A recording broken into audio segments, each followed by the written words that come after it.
full strip down, full restoration work. I think one of the most noticeable things you see are the roll bars are gone. This whole C-pillar that goes up and over here and the roll bars that come down here, we remove those guys. And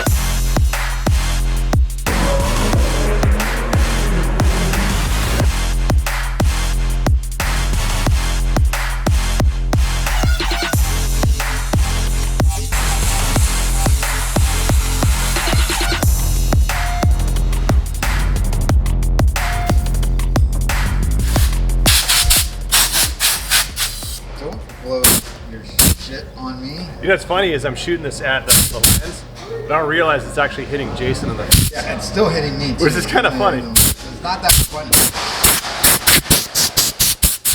So how was snowboarding? It was good. It was good. Took the kids up snowboarding for the first time, and they're not snowboarding like snowboarders. They're snowboarding like surfers. So they just stand out like sore thumbs, like doing big carves and stuff. Kind of funny, but good time. Glad to be back. Update, this truck is looking really cool. What truck?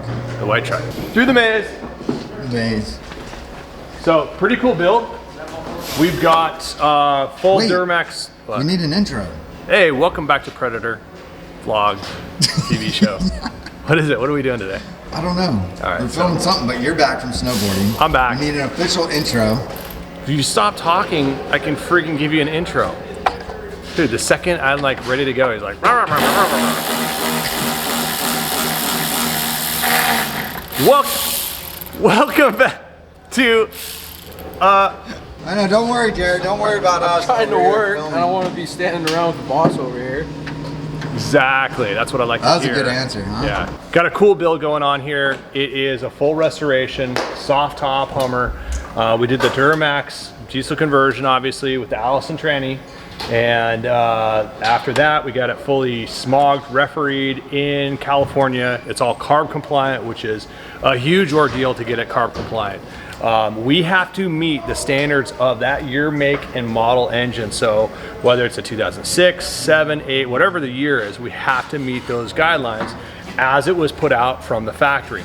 So one time, many years ago, we actually got one of them rejected from CARB. The catalytic converter was 1 inch too far back, literally 1 inch. I remember that. I took that truck down. Oh, you took it down there. Yeah. Yeah, because that's when I was driving all the trucks down to the that's when we trusted Jason to drive Hummers. Yeah. So we actually had to we actually had to remove the cat, move it 1 inch forward, which makes no sense at all. But again, you have to meet those regulations as it came off the showroom floor for the Chevy Duramax engines. And then what do we get from the state bar? You get a cool sticker, don't Oh you? yeah, you get a cool sticker. Can we show the sticker? Yeah, check this out. All this stuff from the state ref just to get this cool sticker right there. Which makes it legit. Yeah, then it's legal. But that carries a lot of value too. I mean, this thing could be sold anywhere in the States. It is 50 state legal.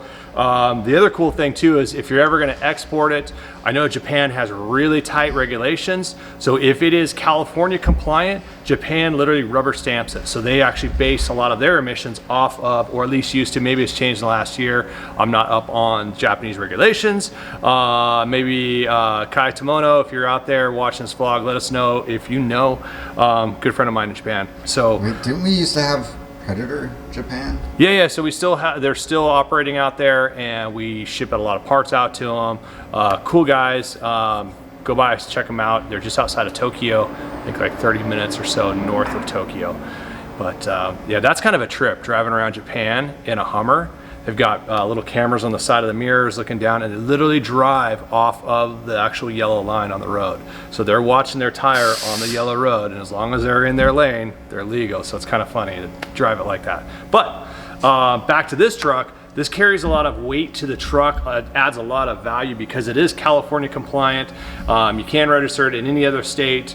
You can bring it back to California, and they literally just read it off the barcode here. They know which vehicle it is, and they know how to get it smogged. So there aren't any like there aren't any abnormalities when it comes to like looking in the engine bay and seeing a Duramax versus looking for a 6.5 or even a gasser. So on this truck, full strip down, full restoration work. I think one of the most noticeable things you see are the roll bars are gone. This whole C-pillar that goes up and over here, and the roll bars that come down here. We remove those guys, and a lot of work involved in that because it's actually glued and bonded down. There's body seam sealer on here. It's glued in place as well as bolted. So I removed all the bolts, pulled it all out. Fair bit of work to do that, but then you can get in there and really powder coat it and make it look really clean, just virtually a brand new setup. It looks easy, but it's a lot of work because it's bonded down here. It's just tough to get that thing removed out of there. I mean, look at this. So what they're doing now is they're actually using this little chisel here to rip out all of the soundproofing. That's the old soundproofing stuff. It's spent, it's tired, and it's dry and brittle. Yeah, that doesn't look like it would soundproof anything. No, it's really not. You know, back in its day it did, but right now you can see the stuff is already like decomposing. Like, look at how dry that is. So all those cracks in there, it's just, you know, allowing. Yeah, because that's not going to absorb anything. No. So all this is being stripped out. It'll be fully cleaned, prepped, and then new soundproofing going inside here. Full paint job. The bars, roll bars are coming out. We're doing alarm system on it. The engine's getting head studs, main studs. The race manifolds, which are CARB legal, which is pretty cool. All of that stuff is all CARB legal. Alternate firing order for the Duramax camshaft. That's pretty cool. So one of the weak links on the Duramax engine is the crank. So the way that the firing order is on this truck, it'll actually almost like compound a lot of pressure in one area of the crank, the back end of the crank. So what happens is if you go to the reverse firing cam, it changes that firing order. So it alternates. So you have like detonation in the front, and then the back, and then the front, and then the back, as opposed to back, front, back, back, back. So wait, how'd that go again? Front, back, front, back, back, front, back, like that. So onward. Full Allison stage 4 transmission, heavy duty cooling package, 12K brakes, brake upgrade. We've got the half shafts, full interior restoration. Give me more enthusiasm, Ryan. We need excitement, Ryan. I need excitement from you. Oh, he's getting a new AC system too. That's rad.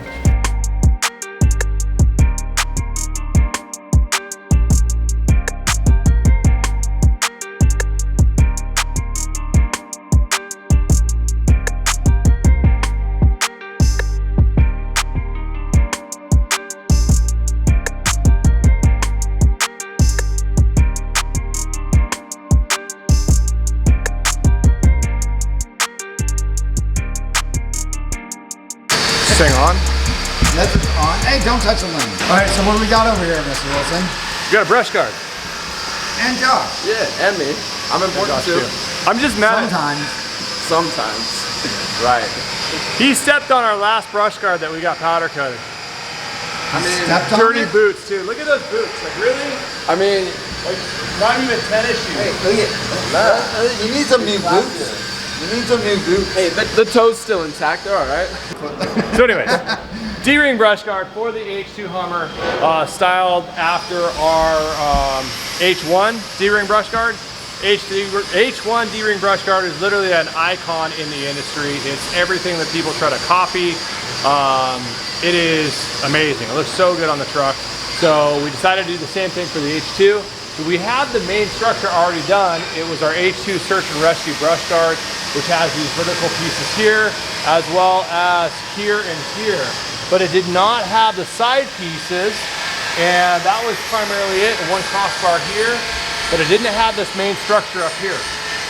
So Josh has been working on this for the last couple weeks in adding on the D-ring brush guard design to the H2 search and rescue brush guard, and it turned out like phenomenal. I mean, the truck looks so amazing with it on. Unfortunately, we don't have an H2 here to throw it on for you, but we do have a finished product over here we'll show you in a second.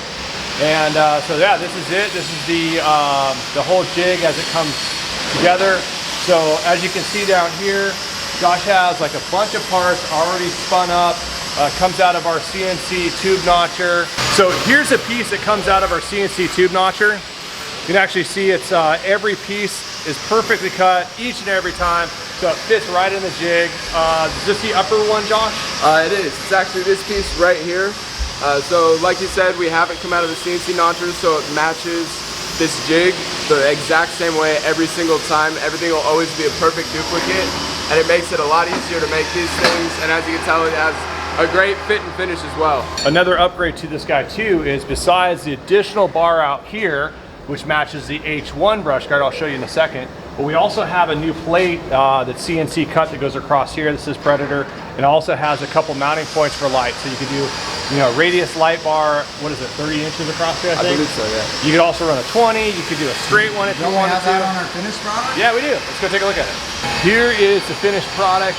This is the new plate that goes on there, and that's also the same as the H1 D-ring brush guard, except it doesn't have the radius. So this one's actually a fairly complicated brush guard to make.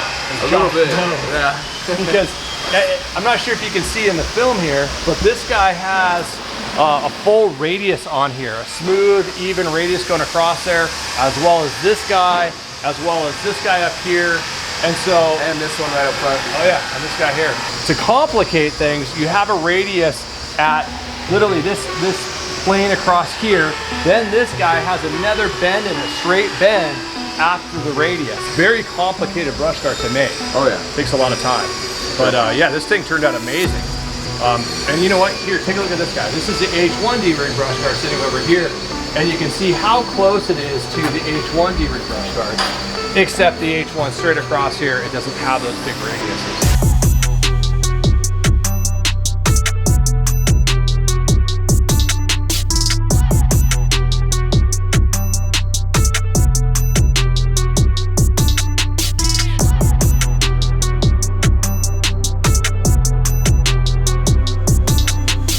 So thanks for watching, folks. Don't forget to like and subscribe, hit that thumbs up and the notification button, wherever it is, I'm not sure. Keep coming back, we'll keep producing great videos. Hey dude, you're as professional as we are. Oh yeah. We're set now. So anytime Sanderson and I are busy, Josh is gonna take over. Oh yeah. Nice. Thanks for watching, folks. See you soon.